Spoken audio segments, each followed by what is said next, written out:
All right, we are taking a look at 3 games and a book today. Now, you said a book. What does that have? Yeah, I'll put the championship belt down this time. I finally decided to put it down for these series of reviews I'm reviewing, but this is a video in which we review several things at once. So we're looking at 3 games all at once and then this book. Now, this is the Arkham horror book, like story stuff about, it's not like one of the novels, but it's kind of all about that. Now, why did I choose to put it in a roundup? You'll see as we get there. So let's take a look at these quick games right now.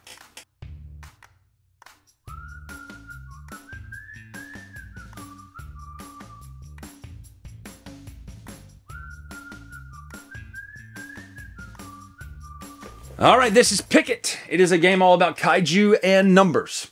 That's it. I mean, you're playing a kaiju game, trying to get the best kaiju, and it could be anything. It could be Roman soldiers, could be star people. It doesn't matter.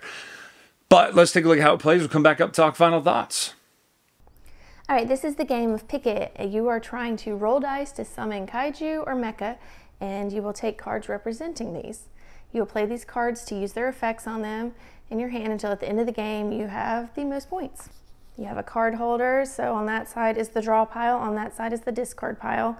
To start the game, each player starts by flipping over cards from the discard pile until they get to a total of 10. So started with an 8 and then a 3, so I'm at 11, which means I'm good. I have my starting hand. Looks like it took the person over here longer to get their hand because they have 3 cards. Each turn you're going to first roll the dice, then you're going to play cards. So in your hand you have cards, but for example, I'll just have these laid out so I can show you the effects. This one has a little question mark on it. That means you can do any of the effects.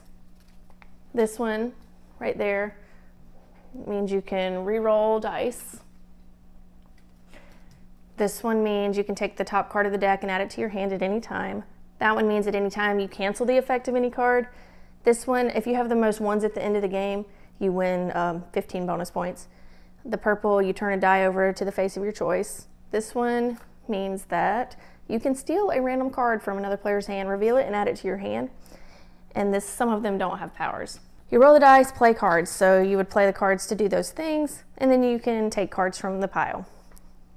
You can take one card that matches the sum of both dice. So if there was an 11, you could have it. You could take one card that matches the difference of both dice. So technically I could take that one. Or you can take 1 or 2 cards that match the face of one or both dice. So I could take that 5 and that 6 if I didn't want that 1. Or if there's nothing that matches, say there was no 5 or 6 or 11 or 1, you don't get a thing. And at the end of the turn, after somebody has taken cards, you would put out a new card. Then the next player rolls the dice and play continues. So if you roll, say, doubles at any point, if you roll doubles, you earn the mecha up there. If it is in front of you at the end of the game, this token and that card is in your hand, you earn 15 points. However, if someone else then rolls the same doubles, they can steal that card from you, potentially. You would have them draw blindly from your hand, and if they get it, they get it. But they get to keep whatever they steal from you. If they steal a 3, it's a negative 3-point token. So it's a penalty. It's a wound. If there were any 8s on the table, you would be able to take every single 8 at a time. So if, say there was 3 8s and you took one of them, you would get all of them. Scoring at the end of the game, all players take a final turn after the deck is depleted, and the player with the highest score wins. You just add up the cards in your hand. And it's pretty easy. In the case of a tie, the player with the fewest cards wins. All right, so I actually really like this one. It's a simple game in which you're, rolling the dice, taking which cards you have. But I mean, it's very basic, but I like the scoring in this. So as a quick game to play with our kids and stuff like that, and even a game night game, I like this one. This is very much in the genre of quick. We need a game to play really fast while we're getting ready to play the next game at game night. So pick it. If you haven't seen this, the art's really good. It's cute. Very simple mechanics, quick to teach, quick to learn, quick to play. So pick it. Big fan. Up next, we're taking a look at a game called Trash Talk. This is a game in which you are talking trash, literally and figuratively. It should be sitting literally right here somewhere. I don't know where it is. All right, this is a cute little word association game called Trash Talk. It is I would say one versus many, but it's more of a co-op where one player codes to the others what they are going to try and guess. It is raccoons, so I'm a cute little raccoon, trying to communicate with those pandas over there. They are not pandas, they are possums, and I keep calling them pandas. I think because in Alabama there's a minor league baseball team called the Trash Pandas. But anyway, it is the trash raccoon talking to the trash possums, I guess. So these are the 3 objects of trash that I have, and these are the words that I'm trying to set up for the other team to guess. My team, I guess. I don't need to show them. So for happy, I'm going to use a slinky. For hobbit, I'm going to use this little car. And for dog, because dogs chew on things, I'm going to go with the stick. And now it is their job to talk amongst themselves and figure out what they think I have chosen each object for. Get to the end of the round, they tell me what they've guessed, I tell them if they're right or wrong, and then we add a card and an object. When you fail, the game ends. When you fail the second time, the game ends.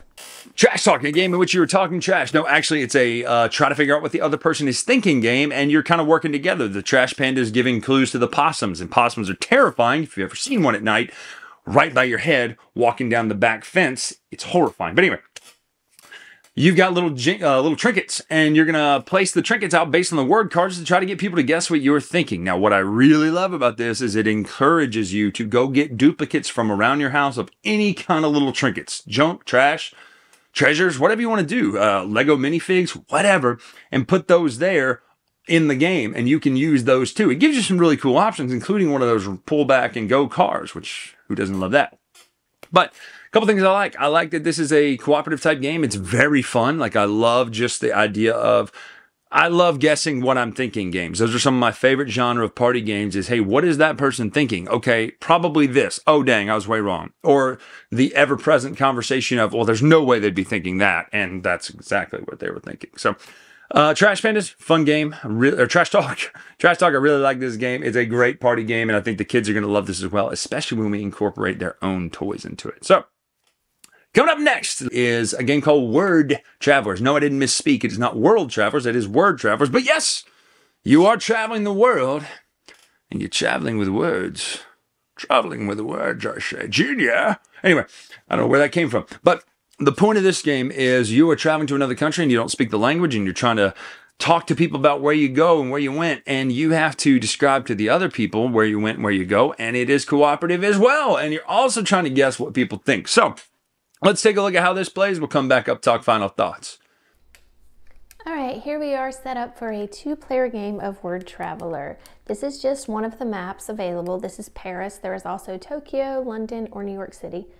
You are given 10 words in front and back. The front it would be entertaining. The back of that same one would be not entertaining. And there's several different words. Each player gets 10 of those.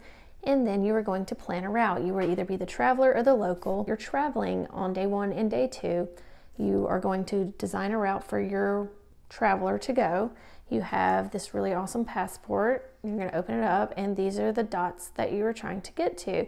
The blue ones are worth 1 point and the green ones are worth 2 points. Your goal is to get the other players to figure out what you're trying to code them based on the words given. So I've already set up my first, second, and third stop. So everybody plans their routes at the same time. So we set the timer for 4 minutes. I just did this as an example, but when the timer's up, you take turns. One person will read the routes. So what I did was I read my route to them. First, I'm heading east, and I'm visiting somewhere that's not ancient. So maybe they'll walk past that because that's old, and that looks old, and maybe, hopefully, that gets them to this bicycle. But anyway, I would say, first I'm going east to somewhere that's not ancient. Then I'm going to head south to somewhere that's desirable, yet not whimsical. Finally, I will head west. My stop is questionable, it's not solemn, and it's somewhere chaotic. I'm trying to get them to guess these things. So let's see. Let's say they guessed the bicycle. Then let's say they did figure out that I was coding them the food, because that's the only thing right there that's not whimsical. Finally, I find this one more difficult because again, you're limited to what words you have. My third one was this. It looks like a protest maybe, which if I'm visiting Paris and I run into a protest, I'm going to be super confused because I don't really speak French that well and I wouldn't know what they were protesting, which is why I gave the clues of questionable, something that's chaotic and not solemn. If I'm a tourist, I don't want to run into this situation. Let's say everything went right and they correctly guessed the 3 things I coded them, which is unlikely when I'm playing with my friends because we don't read each other's minds. But anyway, in my passport here, let's see, they get 1 point for the bicycle, another point for the blue dot down here, which was the waiter holding the food, and then they get 2 points because they correctly guessed the protest. Now, everything stays the same for round 2, except your traveler starts here, and you now get 1, 2, 3, 4, 5 tokens, and then you get 10 new cards. And you just do the same thing again. You flip the timer and play again. Scoring happens based on the number of souvenirs you have gotten. When you pass these, you get them. And I'll just show you the back of the book. The score chart, if you've only gotten 1 souvenir, you're lost in translation. But if you've gotten 6, you are a word traveler. So 6 is the best and 1 is the worst. And that's how you play Word Traveler. All right, that is Word Traveler. Now, this is a really interesting game to me because, first of all, the direction thing is really cool because at first I thought, well, man, if you screw up the first one, you're done for the rest, but not necessarily because you have to start thinking about the clues. Now, let's say you go, I think they meant this one, and they went, and then you can go, oh, wait, maybe I messed up. And you can kind of work your way back through it, and it really does help. Like, for instance, I had someone on the last round we played, they missed like number 3 of the 5.